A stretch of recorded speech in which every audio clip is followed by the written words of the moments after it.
In the following two videos, after a few preliminary comments, I will outline what I believe is a workable framework for a theory of objective conversation.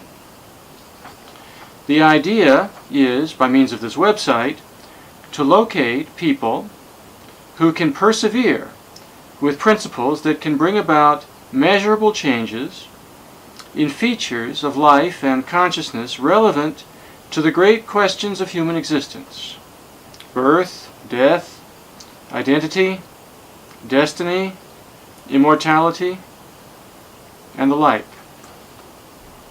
Identification of these principles will be a primary objective, and I will be taking a stab at that. But I don't claim to have the final word by any means. These principles are to be identified by consensus. If we succeed in getting a framework for objective conversation, I think we will be setting ourselves up for something remarkable. I believe the invention of objective conversation will force us and our society to change in an altogether positive way. I think objective conversation will, over a long run, turn us into something like actual angels. And I think it will turn our world into a higher form of cosmic existence. So the first principle to notice is that people in conversation cause changes in other people and in themselves. That's just a fact about conversation.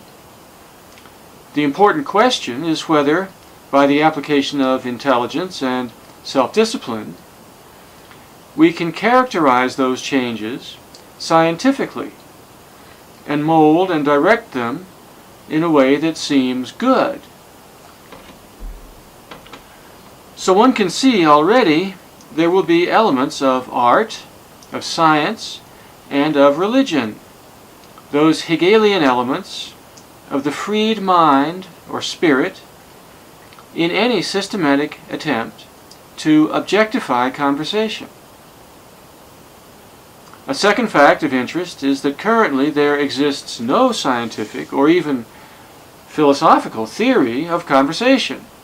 Science is a highly effective method used to study nature, and philosophy is a very old branch of human knowledge. But neither of these fields has managed to pay attention to conversation as such. Apparently there are some insuperable difficulties with the idea. But I must confess I don't really know what they are. A third idea is there exist grades or classes of conversation and conversationalists. Conversation is a skill, an art, a technique. Conversationalists are better suited for some topics and forms of conversation and less suited for others. Conversation can be augmented or reduced. Technology, things like the theater or the Google search engine, can be imagined to play an important role in ideal conversation. One can adduce a number of other facts and presumed facts about conversation, and it will be worth attempting to do so in a systematic manner. But what I'd like to do in the remainder of this video and in the next companions is to outline a set of principles that I believe are necessary to guide conversation of an ideal type. Ideal conversation will be a kind of social interaction that produces an unqualified good in the people who participate. What an unqualified human good really is has exercised philosophers since Plato and Aristotle, and I won't try to say anything definitive about the unqualified good here, except to assert that it must be a spiritual quantity of some sort.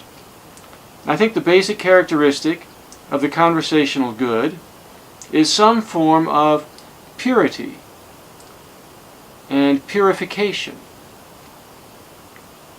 It's something like sleep, which knits the raveled sleeve of care.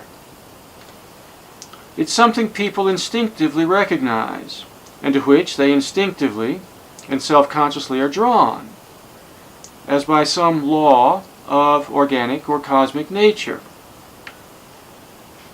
Now, if the conversational good is some form of waking sleep, some form of transcendence, in the sense, some form of transcendence of the sense world and its entanglements, it may follow that conversation is really about the construction of a new body of life for the human being and the organization of a new set of senses. That would be consistent with the occult and mystic traditions from yoga and monasticism, from pharaonic technology and worship, from Jewish Kabbalah, from Islamic methods of prayer and fasting. It will also, in all likelihood, prove consistent with modern chemical discoveries about psychoactive compounds that profoundly alter mind and consciousness. The idea of conversation, then, is really the notion that we can alter consciousness systematically by means of language and social practice, and that we should do so for the sake of ourselves and the ecology of our terrestrial home in the cosmos. In the next two videos, I will show how I believe this can be done.